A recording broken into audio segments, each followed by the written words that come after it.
की है। इतना ही नहीं, ANI को दिए इंटरव्यू में उन्होंने भारत में मुसलमानों की स्थिति को हिटलर के युग के समय जर्मनी में यहूदियों जैसा बताया है। असदुद्दीन ओवैसी के इस बयान पर बीजेपी ने बड़ा पलटवार किया है। बीजेपी ने ओवैसी पर धर्म के नाम पर राजनीति करने का आरोप लगाया है। भारत में आज जो पोजीशन है मुसलमानों की, वो 1930 के हिटलर के जमाने में जो यहूदियों से जो हरकतें होती थी वही स्टेज पे है। इधर असदुद्दीन ओवैसी के विवादित बयान पर बीजेपी ने जोरदार पलटवार किया है। उनके बयान को नफरती करार दिया है।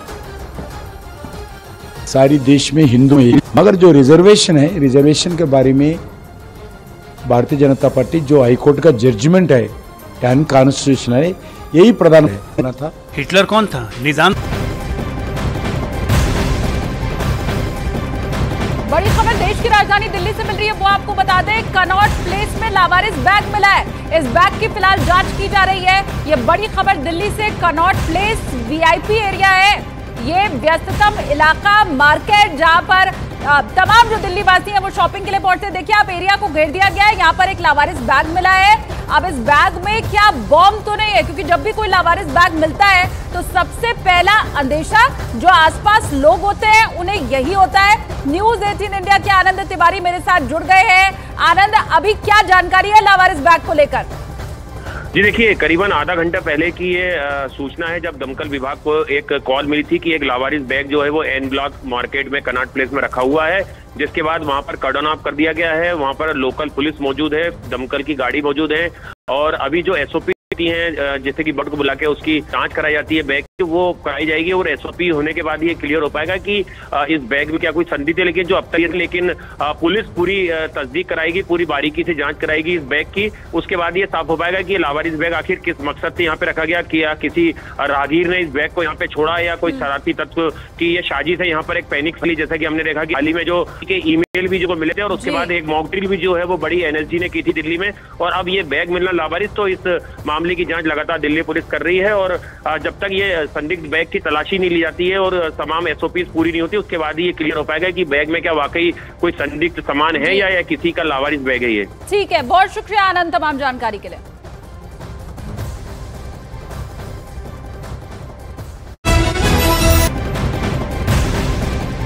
लोकसभा चुनाव के बीच AIMIM चीफ असदुद्दीन ओवैसी का विवादित बयान सामने आया है। उन्होंने न्यूज एजेंसी ANI से बातचीत में आज के भारत की तुलना तानाशाह हिटलर के युग से की है। इतना ही नहीं, ANI को दिए इंटरव्यू में उन्होंने भारत में मुसलमानों की स्थिति को हिटलर के युग के समय जर्मनी में यहूदियों जैसा बताया है। असदुद्दीन ओवैसी के इस बयान पर बीजेपी ने बड़ा पलटवार किया है।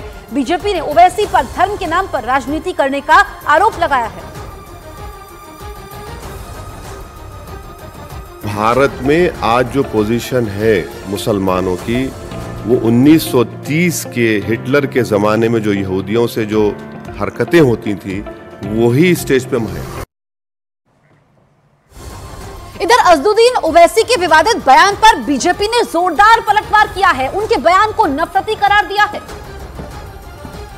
सारी देश में हिंदू और मुस्लिमों रिलीजियस के खिलाफ नहीं है, मगर जो रिजर्वेशन है, रिजर्वेशन के बारे में भारतीय जनता पार्टी जो हाईकोर्ट का जजमेंट है अनकॉन्स्टिट्यूशनल है, यही प्रधानमंत्री रिफर कर रहे हैं। हम रिलीजियस के नाम पर रिजर्वेशन नहीं देना चाहिए। डॉक्टर बाबा साहब अम्बेडकर का भी यही बोलना था। हिटलर कौन था? निजाम था या कोई और था? ओवैसी को अपना दौर याद नहीं रखता है। जरा याद गिना दे तो कितने मुस्लिम देशों में लोकतंत्र है। बहुत हिटलर की बात याद आ रही है। इतनी ही हिटलर शाही है तो इतना बोल कैसे पा रहे हैं? अगर हिटलर शाही होती तो वैसे इतना बोल पाते? पहले तो ये खुद से पूछें सवाल, उसके बाद ये सब बयान दें। इधर कांग्रेस नेता ओवैसी के बयान का समर्थन करते दिखाई दे रहे हैं, तो वहीं यूपी के मंत्री ओम प्रकाश राजभर ने ओवैसी को मुसलमानों का दुश्मन करार दिया है। प्रधानमंत्री जिस तरीके के बयानात दे रहे हैं, कम्युनल स्टेटमेंट्स मुसलमानों के खिलाफ, उससे कोई भी आदमी किसी भी तरीके का बयान दे सकता है। मुझे महसूस होता है कि प्रधानमंत्री ने ये तय कर लिया है कि वो अपनी इस देश में कम्युनल इमेज बनाना चाहते हैं। शायद उन्हें लगता है कि उनकी कम्युनल इमेज से ही उनको फायदा पहुंचेगा। दुनिया के लीडर्स, दुनिया के अखबारात उनके खिलाफ लिख रहे हैं। हद ये है कि अमेरिका के प्रेसिडेंट बाइडेन जो है वो एक तरह से उनकी हताशा और निराशा है। सच्चाई जो चीज़ है, मुसलमानों का असली कोई दुश्मन है तो कांग्रेस, सपा और बसपा है। लंबे समय तक शासन कांग्रेस, सपा, बसपा ने किया है। बीजेपी से नफरत सिखाया तो कांग्रेस, बसपा, सपा ने सिखाया मुसलमानों को। और आज़ादी के बाद नौकरियों में 38% मुसलमान था, आज 1% रह गया है। कौन जिम्मेदार है? कांग्रेस, सपा, बसपा जिम्मेदार है। तेलंगाना के डीजीपी का बयान सामने आया है जिसमें उन्होंने दावा किया कि इस मामले में आगे और जांच होगी, जिसके लिए कोर्ट में एक नई याचिका लगाई जाएगी और कोर्ट से इजाजत मिलने के बाद जांच को आगे बढ़ाया जाएगा। तो तेलंगाना के डीजीपी कह रहे हैं कि मामले की जांच को आगे बढ़ाएंगे। आपको बताएं कि रोहित वेमुला खुदकुशी केस में तेलंगाना पुलिस ने क्लोजर रिपोर्ट दाखिल की है और एक बड़ा पर्दाफाश हुआ है कि रोहित दलित नहीं था। अब डीजीपी कह रहे हैं कि कोर्ट से आगे की जांच की इजाजत लेंगे, इसको लेकर के याचिका दाखिल करेंगे और फिर जांच आगे बढ़ेगी।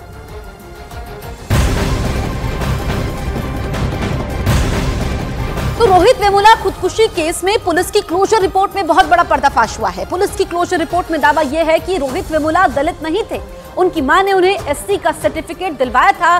तेलंगाना पुलिस का दावा यह है कि रोहित वेमुला को भी पता था कि वो एससी नहीं है और इसी डर की वजह से उसने खुदकुशी की थी। पुलिस ने अपनी क्लोजर रिपोर्ट में सभी आरोपियों को क्लीन चिट दे दी है।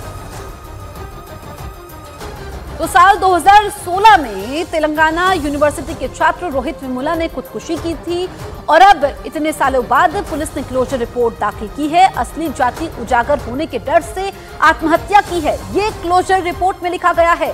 तो तेलंगाना पुलिस की जो रिपोर्ट सामने आई है उससे बड़ा पर्दाफाश होता है और वेमुला केस में पुलिस ने सभी आरोपियों को क्लीन चिट दे दी है।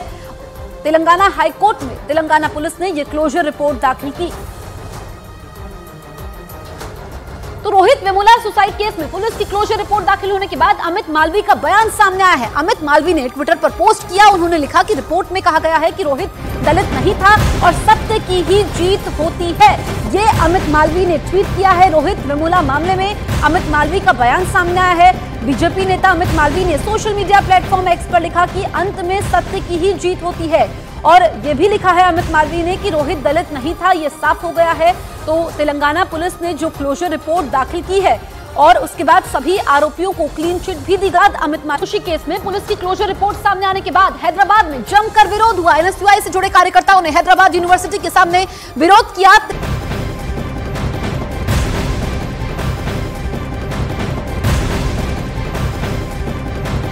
बेहद बड़ी मेरपुर में बीजेपी और टीएमसी कार्यकर्ताओं के बीच में झड़प हो गई है।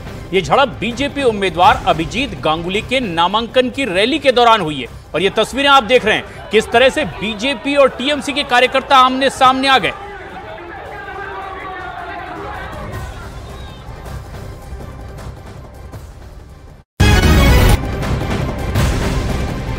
लोकसभा चुनाव के बीच एआईएमआईएम चीफ असदुद्दीन ओवैसी का विवादित बयान सामने आया है।